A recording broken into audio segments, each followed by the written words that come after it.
अस्सलाम वालेकुम प्यारे बच्चों, कैसे हैं आप सब। आज हम आपको सुनाने जा रहे हैं कहानी लालच बुरी बला।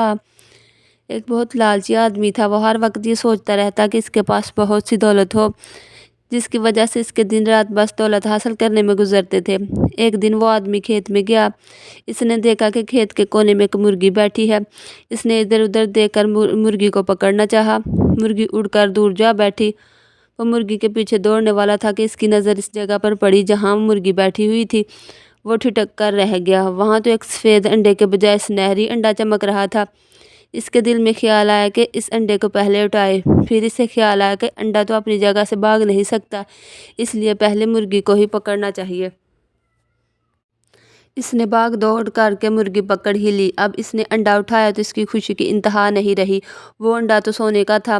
वो खुशी खुशी मुर्गी को घर ले आया। मुर्गी रोजाना सोने का एक अंडा देती। वो इसे बाजार में बेचकर पैसे ले आता, मगर वो एक लालची था, इसलिए इसके दिल में ख्याल आया कि मुर्गी के पेट के अंदर से सारे ही अंडे निकाल लेने चाहिए। लालची आदमी बेवकूफ़ भी होता है। इसने झटपट एक तेज छुरी निकाली और मुर्गी को ज़िबा कर डाला, मगर पेट में कुछ ना निकला। अब तो वो परेशान हो गया, लेकिन अब कुछ नहीं हो सकता था। इस तरह वो जो रोज़ एक अंडा हासिल करता था उससे भी जाता रहा और मुर्गी भी उसके हाथ से जाती रही।